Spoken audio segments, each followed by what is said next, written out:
வணக்கம் and welcome to விபுரா fashions. இன்றைக்கி நம்ம கிளாஸில் லுங்கி எப்படி ஸ்டிச் பண்ணுறதுன்றதை இந்த வீடியோவில் நம்ம டீட்டெயில்டாக பார்த்துக்கலாங்க. லுங்கி வந்து ஆக்சுவலி பார்த்திங்கன்னா நம்ம சிலபஸில் நம்ம சொல்லலை, பட் கமெண்ட்டில் நிறைய பேர் இதை வந்து சிலபஸில் ஆட் பண்ண சொன்னனால நம்ம இதையும் ஆட் பண்ணி இப்போ கற்றுக்க போகிறோங்க. லுங்கி ஸ்டிச் பண்ணுறதுக்கு என்கிட்ட இப்போ லுங்கி இல்லைங்க, அதனால் நான் இந்த ஃபேப்ரிக்கில் உங்களுக்கு ஸ்டிச் பண்ணி காமிக்கிறேன். பட் ஃபேப்ரிக்கில் தைச்சாலும் எதில் தைச்சாலும் லுங்கி ஸ்டிச் பண்ணுறதுக்கான மெத்தட் என்னன்னு பார்த்தீங்கன்னா ஒரே மெத்தட் தான். ஸோ இதில் கற்றுக் கொடுக்குற மாதிரி நீங்கள் உங்ககிட்ட இருக்கிற லுங்கியை வச்சு ப்ராக்டிஸ் பண்ணி பாருங்க. இனிஷியல் ஸ்டெப் என்னென்னா, லுங்கி தைக்கிறதுக்கு முன்னாடி நீங்கள் என்ன பார்க்கணுன்னா, அந்த துணி ஃபேப்ரிக்குடைய உள்பக்கம் வெளிப்பக்கம், அதாவது wrong side and fair side எது அப்படின்னு நம்ம பார்க்கணும். ஃபேர் சைடுன்றது வெளியில் வர்ற பக்கம் நீங்கள் போட்டதுக்கப்புறமா, ராங் சைடுன்றது உள்ளே போகிற துணி. எப்போவுமே ஒரு ஃபேப்ரிக்கில் ராங் சைடு எப்படி கண்டுபிடிக்கணும்னா, நேற்று நம்ம சாரீ கிளாஸ்லேயே பார்த்துருப்போம், அதே மெத்தட் தான். அதாவது பார்த்தீங்கன்னா ஃபேப்ரிக்கோட வெளிப்பக்கம் இந்த மாதிரி பிரிண்ட்டு டிசைன் எல்லாமே நல்லா டார்க்காக இருக்கும். உள்பக்கம் பாருங்கள், இந்த துணியிலையும் திருப்பி காட்டுறேன் பாருங்கள், உள்பக்கம் இந்த மாதிரி லைட்டாக இருக்கும். சில துணிகளில் பார்த்தீங்கன்னா ரெண்டு பக்கமுமே பார்த்தீங்கன்னா பிளைனான மெட்டீரியல்ஸில் ஃபேப்ரிக்கில் ஒரே மாதிரி இருக்கும். அந்த மாதிரி டயத்தில் நீங்கள் எப்படி கண்டுபிடிக்கணும்னா, இந்த பார்டர் ஏரியாவை வச்சு பார்த்தீங்கன்னா கண்டுபிடிக்கலாங்க. பார்டரில் ஒரு மாதிரி சின்ன பஞ்சிங் மார்க்லாம் இருக்கும், நேற்று சாரீ கிளாஸில் காமிச்சிருப்பேன். அந்த பஞ்சிங் மார்க்கை வச்சு நீங்கள் கண்டுபிடிச்சிக்கலாங்க. லுங்கியை ஸ்டிச் பண்ணுறதுக்கு முன்னாடி நம்ம என்ன பண்ணணும் அப்படின்னு பார்த்தீங்கன்னா, அதாவது வெளிப்பக்கம் இருக்கு இல்லையா ஃபேர் சைடு, அந்த ரெண்டு ஃபேர் சைடும் இப்படி உள்ளே ஒன்றா ஃபேஸ் பண்ணி இருக்கிற மாதிரி வச்சுக்கணும். பாருங்கள், இது பார்த்தீங்கன்னா ராங் சைடு, அதாவது உள்ளே போகிற பக்கம். இப்படி திருப்பி பார்த்தீங்கன்னா இந்த சைடு உள்ளே போகிற பக்கம் தான் இருக்கணும். இந்த மாதிரி ஃபேஸ் பண்ணி வச்சுக்கோங்க. வச்சுட்டு இப்போது ஒரு 1/4 இன்ச் அளவுக்கு இந்த மாதிரி மார்க் பண்ணிக்கோங்க. எண்ட் வரைக்கும் மார்க் பண்ணிவிட்டு அதை இந்த மாதிரி ஒரு ஃபோல்ட் பண்ணிவிட்டு இதை அப்படியே இந்த ரெண்டு துணியையும் சேர்த்து வச்சு நல்லா பார்த்துக்கோங்க. ரெண்டு துணி இருக்குது, ரெண்டையும் 1/4 இன்ச்சுக்கு ஒன்று அப்படி சேர்த்து வச்சு மடித்து இப்போ ஃபூட்டரில் நம்ம ப்ளேஸ் பண்ணி, நேற்று சாரீ தைச்ச மாதிரியே தான் இப்படி சேர்த்து வச்சு நம்ம ஸ்டிச் பண்ண போயிடலாங்க. நல்லா பார்த்துக்கோங்க, ஒரு மடிப்பு தாங்க மடிக்கணும். நம்ம நேற்று சாரீ தைச்ச ஞாபகத்தில் நீங்கள் வாட்டுக்கு இன்னொரு மடிப்பு இந்த மாதிரி மடிச்சிடக்கூடாது, ஒரே ஒரு மடிப்பு தான் மடிக்கணும்.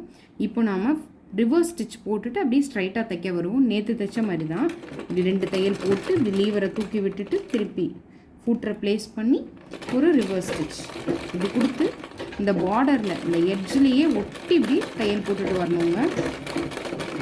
இதோ இந்த மாதிரி.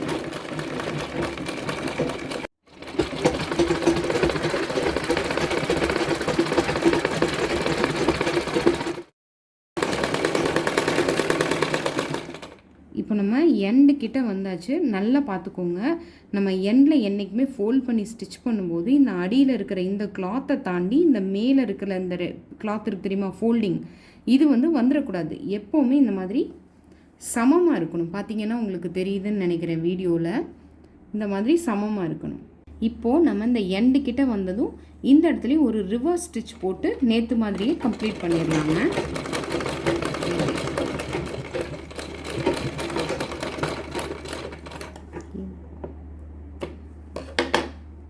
இப்போ நம்ம ஒரு ஸ்டிச் கம்ப்ளீட் பண்ணியாச்சு.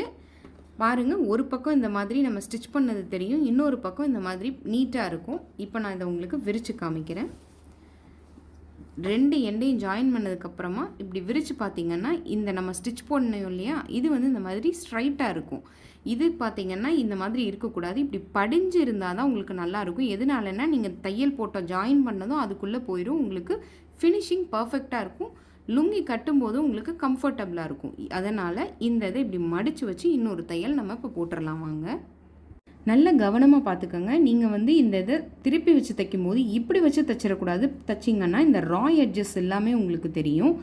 இந்த ரா எட்ஜஸை கவர் பண்ணி இந்த மாதிரி இந்த சைடில் வச்சு தான் தைக்கணுங்க. இந்த சைடும் தைக்கும்போது இந்த எட்ஜஸ்லேயே நம்ம தையல் போட்டு வந்துடலாம். இப்போது இந்த இடத்துல வச்சுட்டு அதே மாதிரி தான் ஒரு ரிவர்ஸ் ஸ்டிச் போட்டுட்டு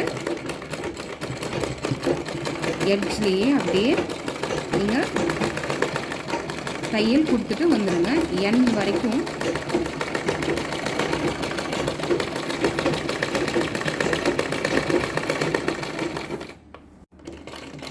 இந்த எட்ஜ்லேயே ஓரத்துலேயே தாங்க தைக்கணும்.